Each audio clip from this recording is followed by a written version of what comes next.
Hi Year 12, this is our last video for the solutions to the 2020 Extension 1 Maths HSC exam. In this video we're going to cover questions 13 and 14. 13a, find d theta of sine cubed theta.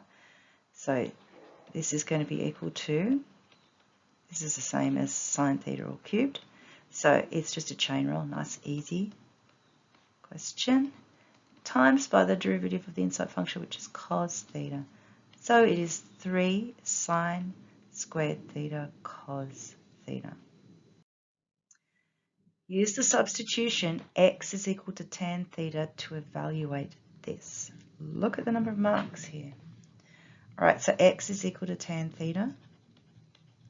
So dx d theta is equal to sec squared theta. Let's do the limits. When x is equal to 1, theta is equal to pi on 4, and when x is equal to 0, theta is equal to 0. Okay, let's substitute in. So we've got between 0 and pi on 4, x squared is tan squared theta, and then we've got 1 plus tan squared theta to the power of 5 over 2 times dx is sec squared theta d theta equals 0 pi on 4 tan squared theta sec squared theta all over 1 plus tan squared theta is sec squared theta to the power of 5 over 2 d theta, and these powers cancel. So let's just tidy it up. 0 pi on 4 tan squared theta, got sec squared divided by sec to the power of 5, so that's sec cubed on the denominator. It is cos cubed on the numerator. Equals integral between 0 and pi on 4. Now tan squared theta is sine squared theta on cos squared theta, multiplied by cos cubed theta d theta, and this cancel with that and just give me power 1 there, which is equal to integral between 0 and pi on 4 of sine squared theta cos theta d theta, and I'm kind of validated by this because I've ended up with that. Now, not quite, do I? I need a 3 there to match this completely, and then I need to adjust it. And so this is going to be equal to 1/3, and then the integral of this is going to be sine cubed theta. In between 0 and pi on 4, substituting in, we get 1/3 sine pi on 4 cubed, take away 0, which is equal to 1/3, what have we got here, root 2 on 2 cubed. I'm going to run out of room. Let's go up over here. Equals 1/3. I've got 2 root 2 on the top and 8 on the denominator. So our answer is root 2 on 12. 13b. The region R is bounded by the y-axis, the graph of y equals cos 2x, the graph y equals sine x as shown in the diagram. Find the volume of solid revolution formed when the region is rotated about the x-axis. All right, so we're going to use this formula. V is equal to pi, integral between some limits, we don't know those yet, of this curve squared, so cos squared 2x, take away this curve squared. So the first thing we need to do is find this point of intersection here so that we know the limits. We know this bottom one here is going to be 0. So we need to solve the equation cos 2x is equal to sine x. Now cos 2x can be written as 1 minus 2 sine squared x. That's equal to sine x. And so 2 sine squared x plus sine x minus 1 is equal to 0. Factorizing, we get 2 sine x and sine x, and we have 1 and 1. I want the bigger one to be positive, so the 2 take away 1. Sine x is either going to be equal to 1/2 or negative 1. This is the first quadrant, so it's not going to be equal to that one. And so x is going to be equal to inverse sine of a half, which is 30 degrees pi on 6. And so our volume is going to be equal to pi, integral between 0 and pi on 6. Cos squared 2x from here is a half. 1 plus cos 4x. Take away sine squared x from here, put it in brackets, is a half. Brackets, didn't need brackets, minus 1 minus cos 2x, and then dx equals, I'm going to tidy this up before I integrate it. I'm going to throw that half out the front. 1 plus cos 4x, take away 1 plus cos 2x dx is equal to pi on 2, integral between 0 and pi on 6 of cos 4x plus cos 2x dx equals pi on 2. Integrating cos, we get sine 4x on 4 plus sine 2x on 2 between 0 and pi on 6. Did you see that mistake? Equals pi on 2. Substituting in pi on 6, we get sine 4 pi on 6, which is 2 pi on 3, over 4, plus sine 2 pi on 6, which is pi on 3, over 2. And this time when we substitute the 0, and we do get 0, which is nice. Pi on 2. Okay, sine 2 pi on 3 is in here, so that's exactly the same as sine pi on 3, which is root 3 on 2, so root 3 on 8, plus sine pi on 3, again, root 3 on 2, so root 3 on 4, equals pi on 2, what do we got here? 2, 8, 3 root 3 on 8. Look, we've pretty much got the answer there, but it is 3 pi root 3 on 16. 13c. Suppose f of x is equal to tan of inverse cos of x, yuck, and g of x is equal to the square root of 1 minus x squared on x, and the graph of y equals g of x is given. Show that the derivative of f of x is equal to the derivative of g of x. 4 marks. All right, so let's start with f dash of x. It's a chain rule. Outside function is tan, so that's going to be sec squared inverse cos of x times by the derivative of the inside function, which is inverse cos is negative 1 on the square root of 1 minus x squared. How awful. And then g of x.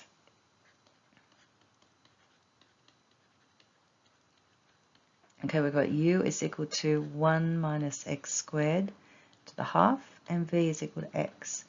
And u dashed is equal to a half, 1 minus x squared to the negative a half times negative 2x, and v dashed is equal to 1. And we can cancel a few things out here. Let's just tidy that up. We end up with negative x on the square root of 1 minus x squared. So g dashed of x will equal v times u dashed minus u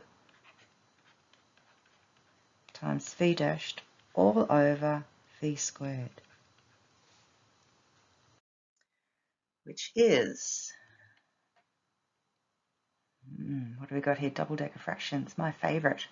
X squared on square root of 1 minus x squared minus square root of 1 minus x squared on 1 all over x squared is equal to negative x squared minus, I'm going to multiply this guy top and bottom by square root of 1 minus x squared. That makes sense to you? Which gives me 1 minus x squared all over the square root of 1 minus x squared divided by x squared equals minus x squared plus x squared, thank you, that cancels out.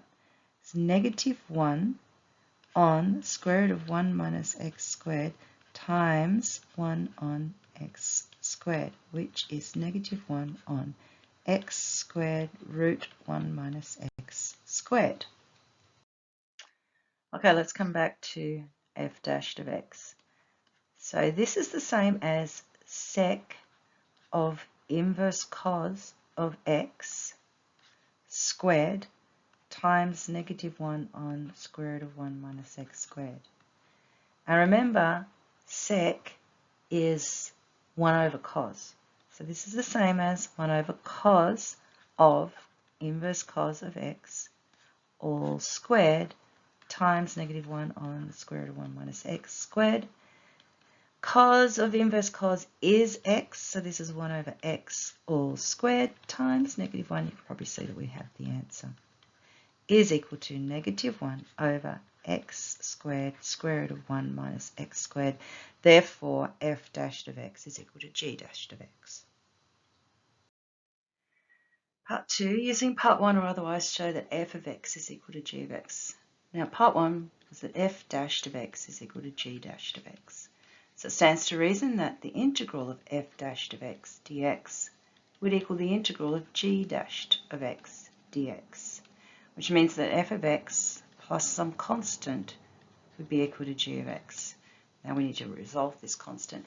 I can see two distinct domains here, this one on the left-hand side of the y-axis and this one here on the right-hand side of the axis. So I'm going to choose 2 points to test this. X is equal to negative 1 and x is equal to 1. So our first domain, x is equal to negative 1. F of negative 1 would be tan inverse cos of negative 1, which is the same as tan inverse cos of negative 1 is pi, and tan pi is 0. So f of negative 1 is equal to 0. And reading off the graph, I can see that g of negative 1 is also equal to 0. So subbing in here, we're going to get 0 plus c is equal to 0, c is equal to 0. And our domain 2, x is equal to 1. F of 1 is equal to tan and then inverse cos of 1, which is 0. So tan 0, which is 0. So f of 1 is equal to 0. And reading off the graph, g of 1 is also equal to 0. So just like before, 0 plus c is equal to 0. And so the constant is equal to 0. Therefore, from here, f of x plus 0 is equal to g of x. 14a, use the identity 1 plus x to the power of 2n is equal to 1 plus x to the power of n times 1 plus x to the power of n to show this. And n is a positive integer. Now, students always find these questions difficult, but it's just a matter of pattern matching. If I look at the left-hand side here, this is the coefficient of the term in x to the power of n from this expansion. So I need to find an expression for the coefficients of all the terms in x to the power of n from these expansions. So let's start by expanding out the right-hand side. So we've got 1 plus x to the power of n times 1 plus x to the power of n. It's equal to nc0 plus nc1 x plus dot dot dot plus ncn minus 1 x to the n minus 1 plus ncn times x to the n. Now I'm going to write that out completely again. So just bear with me.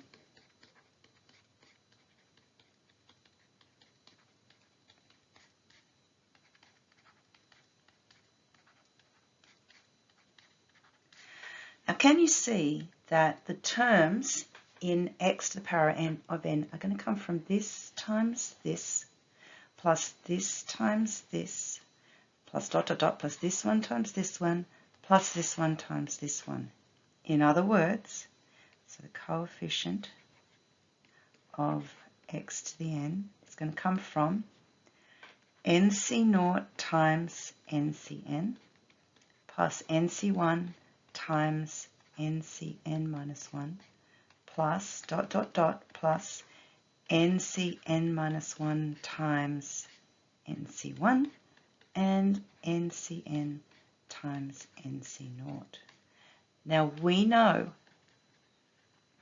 that NCR is exactly the same as NCN minus R. And I've run out of room, but this here is going to be equal to, instead of NCN, I'm going to write NC0. So it's NC0 times NC0. And here, this will be equal to NC1. So NC1 times NC1 plus dot, dot, dot, plus down here. I'm going to change this guy here to NCN minus 1. So that's NCN minus 1 squared. And then finally, this one here is going to be NCN times NCN, which is NCN squared. Part 2. A club has 2 N members with N women and N men. A group consisting of an even number, 0 to 4 up to 2N, of members is chosen with the number of men equal to the number of women.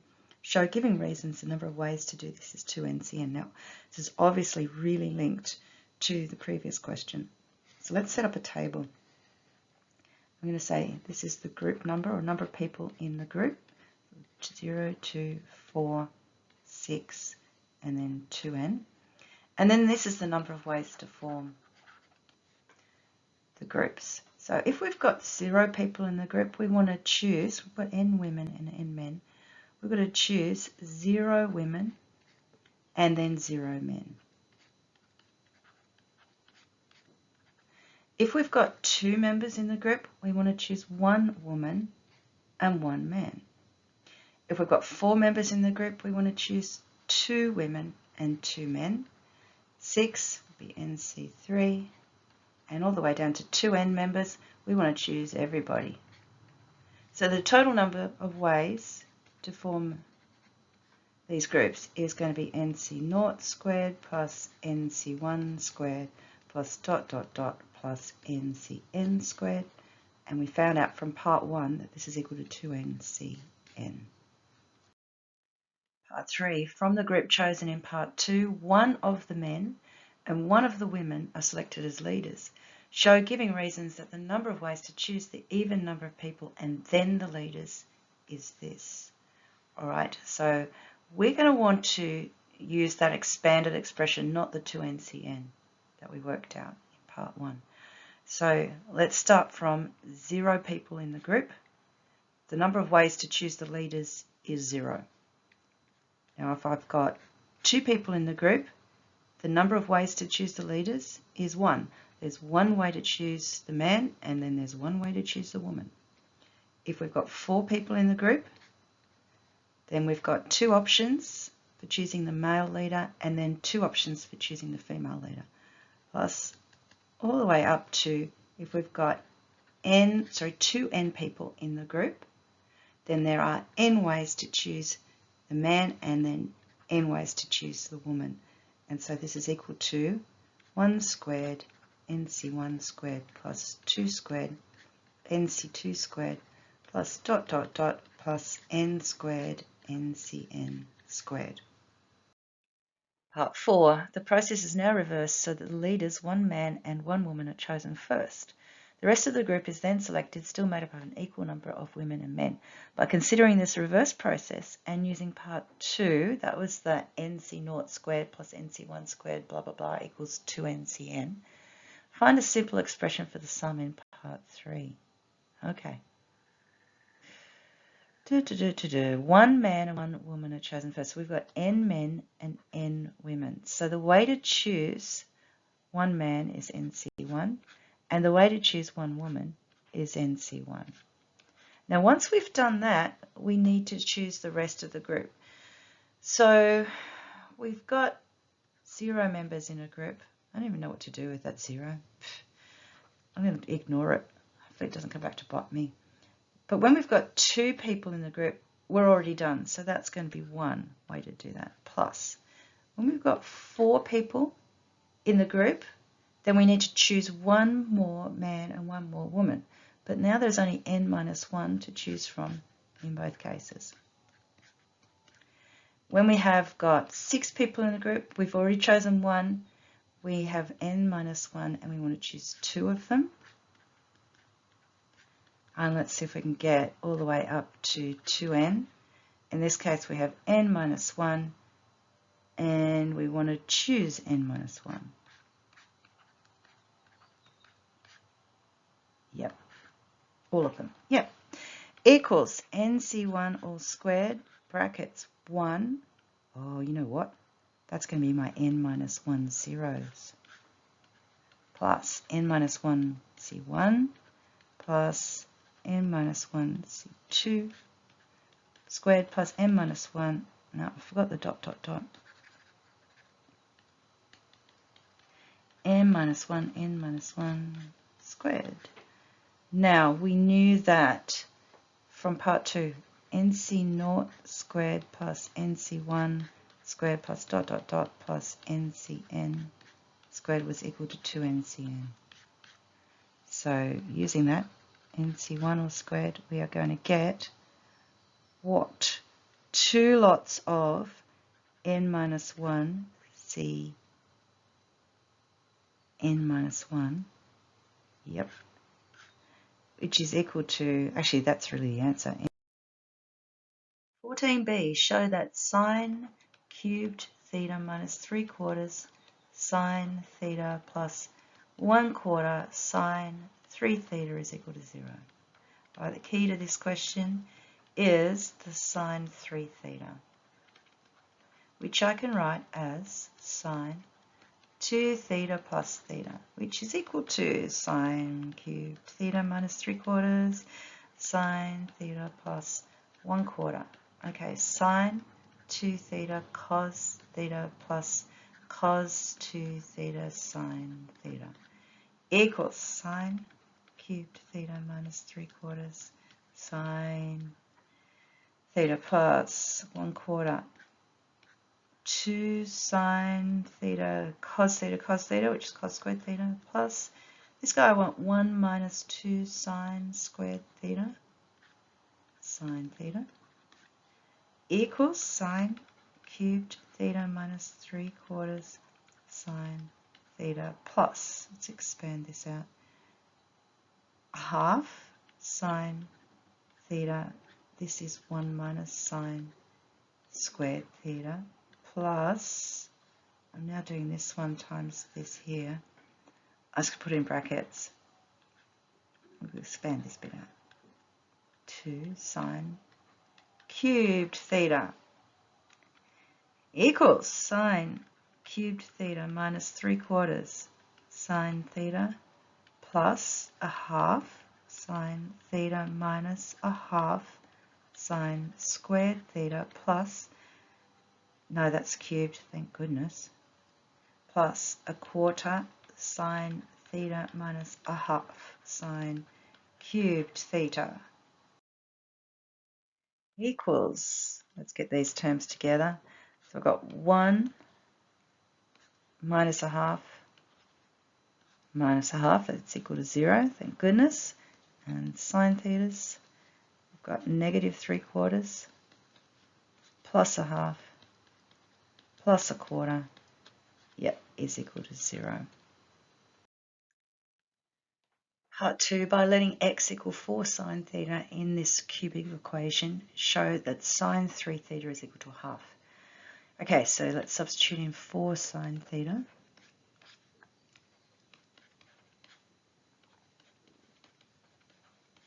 Plus 8 is equal to 0. 4 cubed is 64.